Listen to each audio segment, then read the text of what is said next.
I found my Lord.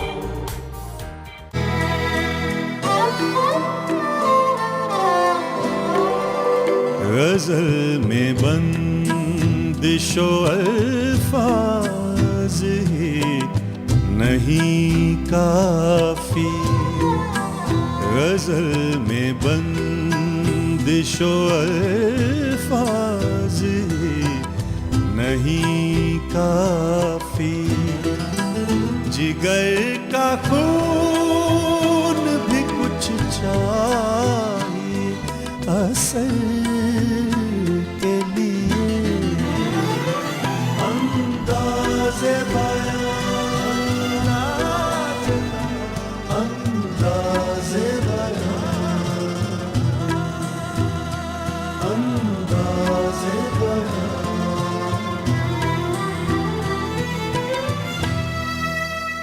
मौजूद नाजरीन आदाब।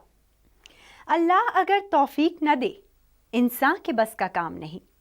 फैज़ान मोहब्बत आम सही, इरफान मोहब्बत आम नहीं। यह है इश्क व मोहब्बत के एहसास से भरे हुए हमारे जिगर मुरादाबादी। जिगर मुरादाबादी का शुमार 20वीं सदी के मकबूल शोरा में होता है। वो उस तहजीब के पासदार थे जिसमें अच्छाई और बुराई, नेकी और बदी की अलग अलग पहचान थी। जिगर ने अपनी विरासत को 20वीं सदी की साइंसी, तकनीकी और दमकती हुई चीज़ों से दूर ही रखा। उनका मजहब मोहब्बत था और वो खालिस मोहब्बत की बात करते थे। गोया वो मिजाज से आशिक और तबीयत से हुस्न परस्त थे। जिगर मुरादाबादी का नाम अली सिकंदर था। सन 1890 में मुरादाबाद में पैदा हुए। आपके वालिद और चचा शहर के मोतबर लोगों में शुमार किए जाते थे। जिगर बचपन ही से नज़में लिखने लगे थे क्योंकि उनके घर में कई शायर थे और लिखने पढ़ने की फिजा थी। शुरू में दाग को अपना कलाम दिखाते थे, मगर जब असगर गोंडवी का गहरा असर पड़ा तो उन्हें अपना कलाम दिखाने लगे। जिगर ने अपने दिलकश अशार और उम्दा तरन्नुम के सबब कबूल आम हासिल किया और पूरी उर्दू दुनिया में मुशायरों की रौनक बन गए। तबीयतन एक मुखलिस इंसान थे। बच्चों से बहुत ज्यादा मोहब्बत करते थे। जिस महफिल में जाते रौनक महफिल बन जाते। आलम सरशारी में झूमते झामते स्टेज पर पहुंचते और अपने हस्बेहाल शेर पढ़ते तो सामईन और नाजरीन पर भी नशा तारी हो जाता। खासकर जब वो ये शेर पढ़ते, अरे मुहतसिब न फेंक, अरे मुहतसिब न फेंक, जालिम शराब है, अरे जालिम शराब है। जिगर शायरी के मामले में निहायत दयानतदार शख्स थे। अच्छा शेर किसी का भी हो, वो महफिल में ही खुलकर दाद देते थे और बुरे शेर पर बिला झिझक टोक दिया करते थे। जिगर के हवाले से मजीद गुफ्तगू करने से पहले आइए नाजरीन उनकी गजल सुनने।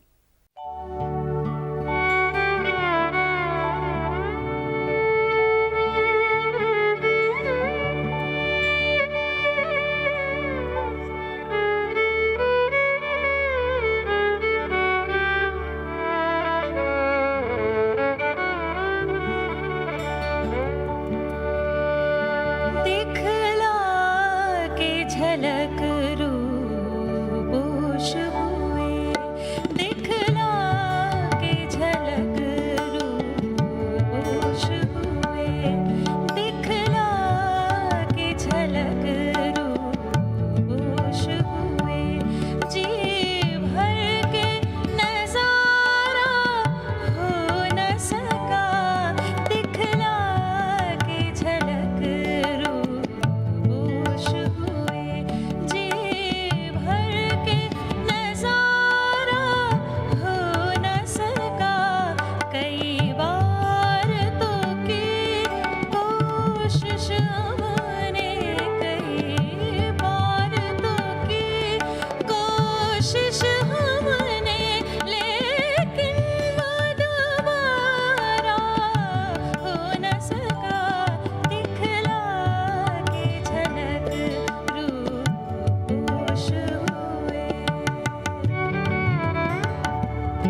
एक रिंदी और सरमस्ती की कैफियत उनके यहाँ हमेशा रही।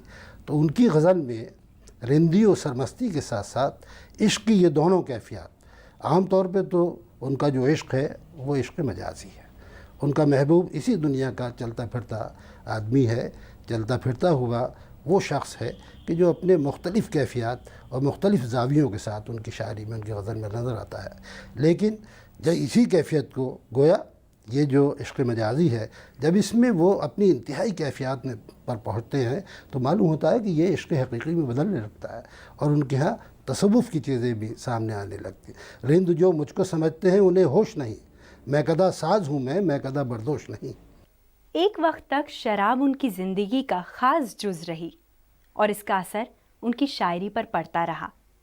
कभी कभी उन्होंने सूफियाना ख़यालात भी ज़ाहिर किए, मगर उनकी शायरी का वही हिस्सा सबसे ज़्यादा उम्दा समझा जाता है जिनमें रोमानियत में डूबे हुए गीत गाए गए हैं। उनकी शायरी में जो पुरकशिश हुस्न मिलता है उसका राज यही है कि वो मोहब्बत और हुस्न के पुजारी हैं और इनका जिक्र दिलचस्प तरीके से करते हैं। शेर वो जब पढ़ते थे मुशायरे के स्टेज पे तो उसमें भी बिल्कुल लगता था कि शेर की तस्वीर बन गए हैं उस तरीके से। एक तो उनका तरन्नुम तमाम उस ज़माने के शौरा से बिल्कुल मुख्तलिफ, बिल्कुल मुनफरिद। दूसरा उनके पढ़ने का अंदाज़, डूब जाना उसमें और इस तरह शेर को अदा करना कि मालूम हो कि ये आवाज़ जो निकल रही है बिल्कुल दिल से निकल रही है। क्या जानिए क्या हो गया अरबाबे जुनूं को, जीने की अदा याद न मरने की अदा याद, जीने की अदा याद न मरने की अदा याद। जिगर मुरादाबादी शायरी के उफक पर ऐसे ज़माने में नमूदार हुए जब हमारे समाजी हालात ने जमालियाती ज़ौक़ को चकनाचूर कर दिया था और मादियत की ऐसी लहर आई थी जिसने गज़ल की ज़बान से चाशनी गायब कर दी थी, जिसकी वजह से लोग जमालियाती कदरों से नाआशना होते जा रहे थे। ऐसे में जिगर ने इस अंदाज से ज़िंदगी की तस्वीर खींची कि लोग गज़ल के अशार में अपनी तस्वीर देखने लगे। जिगर ने जिन मौज़ूआत को गज़ल के पैराए में पेश किया वो गनायत से पुर अपने अंदर इश्क की वालिहाना कैफियत लिए हुए थे। नाजरीन, आपको नहीं लगता कि अब उनकी ये गज़ल सुन ली जाए? तो आइए सुनते हैं ये गज़ल।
गम में भी है सुरूर,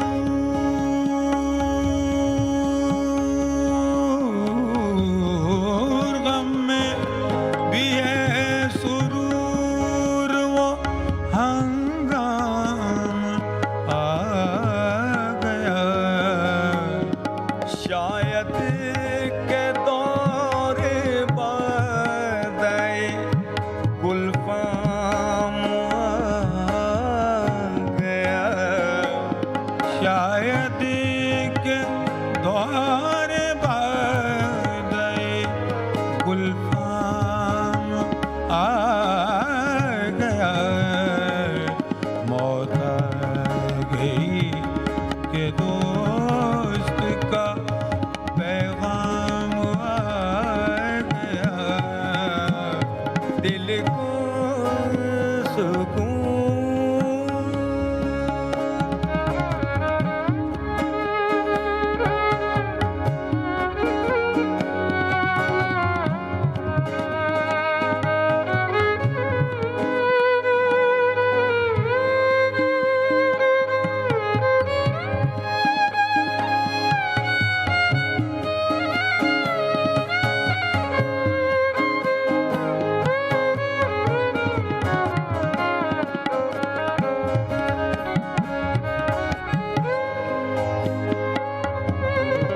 अहबाब मुझसे क़ता ताल्लुक़ करें जिगर, अहबाब मुझसे क़ता ताल्लुक़ करें जिगर, अहबाब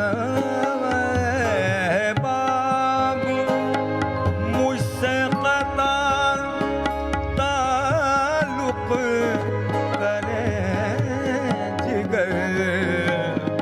अब आफ़ताबे ज़ीस्त लबे बाम आ गया, अब आफ़ताबे ज़ीस्त लबे बाम आ गया। मौत आ गई के दोस्त का पैगाम आ गया, दिल को सुकून, रूह को आराम आ गया, दिल को सुकून। जिगर ने तगज़्ज़ुल पर ख़ास तवज्जो दी, वरना मादियत और प्रैक्टिकलिज्म के गर्म झोंकों ने गज़ल के उस पौधे को झुलसाना शुरू कर दिया था। जिगर की पूरी शायरी का महवर तगज़्ज़ुल है, जो उन्हें इस दौर का अहम शायर बनाने में मदद करता है। दाग दहलवी के बाद उर्दू शायरी की तारीख़ में 4 ऐसे नाम उनके फ़ौरन बाद आते हैं जो उर्दू गज़ल के हवाले से एक नए अंदाज़ और नए आहंग के साथ अपना नुमायाँ रंग उर्दू शायरी पर डालते हैं, जिनमें असग़र, फ़ानी, जिगर और हसरत, ये 4 बड़े नाम हैं। और इन चारों शोहरा ने अपनी गज़लगोई के ज़रिए उर्दू तारीख़ में नई गज़ल की रवायत को शुरू किया। जिगर मुरादाबादी का नाम इन चारों शोहरा में इस लिहाज से हम है कि इनकी ज़बान, इनका डिक्शन जितना आसान है, जितना सादा है, और जिस तरह से उन्होंने गज़ल की जो रूह है, यानी इश्क़िया जज्बात का इजहार, इसके बग़ैर गज़ल का कोई तस्वुर कायम नहीं होता। ये अलग बात है कि गज़ल वो सिन्फ़ है कि जिसमें हर तरह के ख़यालात, हर तरह के अफ़कार, हर तरह के नज़रियात पेश किए जा सकते हैं, लेकिन जो बुनियादी सिफ़त है गज़ल की, वो सिफ़त है इश्क़िया जज्बात का इजहार, उसकी पेशकश। नाज़रीन, ज़बानो बयान की पुख्तगी और तर्ज़ अदा की लताफ़त के मामले में जिगर अपनी मिसाल आप हैं। जिगर के यहाँ लफ्ज़ों का इस्तेमाल इस एहतमाम के साथ होता है कि लफ्ज़ बोलते दिखाई देते हैं और बाज़ औक़ात यूँ मालूम होता है कि जैसे कोई बड़ी राजदारी से अपनी बात आपके कानों में कहकर गुज़र गया हो और उसके गुज़रने के बाद आप सोचते रह जाएं। नाज़रीन, अपने अगले फ़नकार को इस शेर के साथ मैं आपके सामने पेश करना चाहूँगी। अब उनका क्या भरोसा, वो आए या ना आए, आ ए गमे मोहब्बत तुझको गले लगाएं।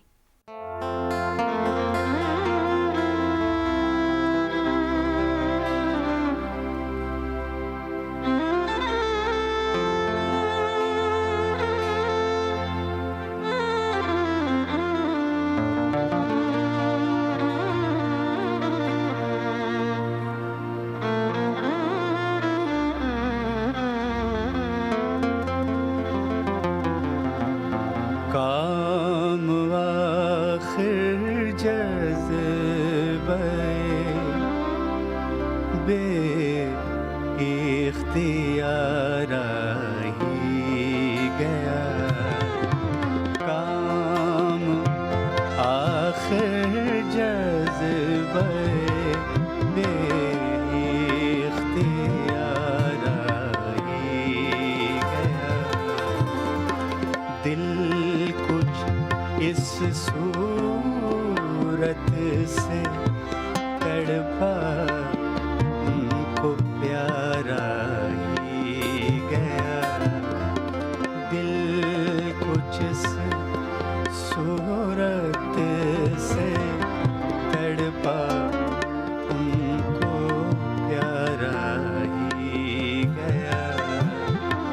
काम आखिर जज़्बे बे इख्तियार ही गया।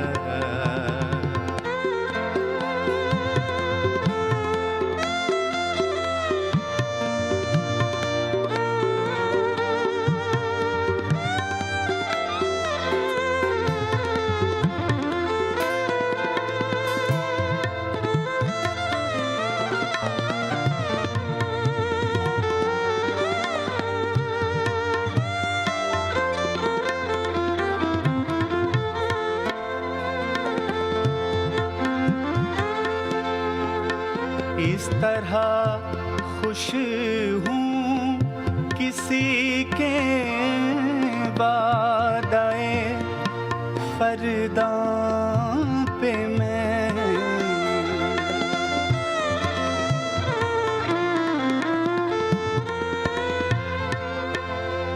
इस तरह खुश हूँ किसी के वादाए फरदा पे मैं।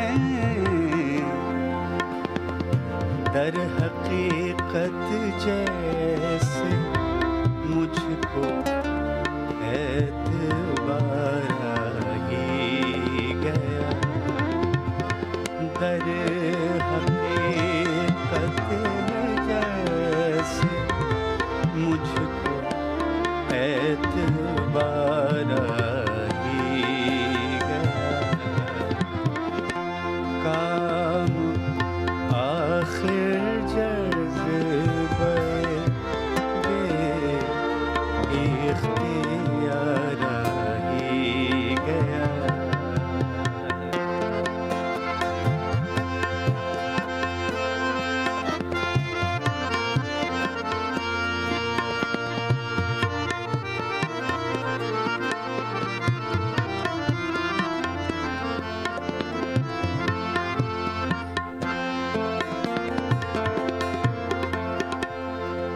हाय काफिर दिल की ये काफिर जुनू अंगेजियां।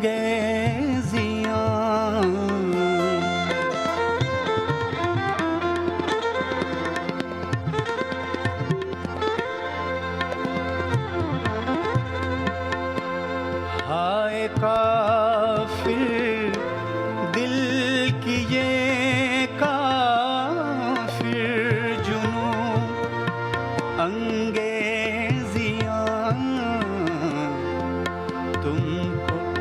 प्यारा आए ना आए, मुझको प्यारा ही गया।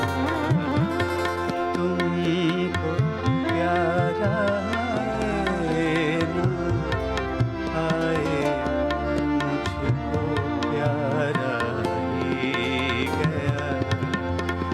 दिल कुछ से सूरत से तड़पा, उनको प्यारा ही गया। काम आखिर जज़्बे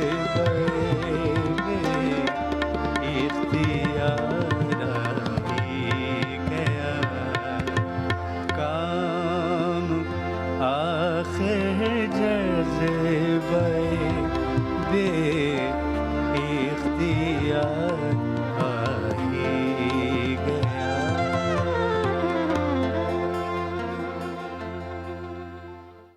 जिगर की गज़ल में रंगारंग मौज़ूआत के साथ फ़न्नी महासिन का इल्तिज़ाम भी नज़र आता है। खूबसूरत तशबीहात, इस्तारे और अल्फाज का एहतमाम उनकी गज़ल में दिखाई देता है। मीर के तरह सादा और सलीस ज़बान में जिगर बड़ी और अहम बात कह जाते हैं। जिगर मुरादाबादी की अहमियत ये है कि इन्होंने जो शायरी का रिवायती तरीक़ाकार था उससे थोड़ा अलग हट करके शायरी की।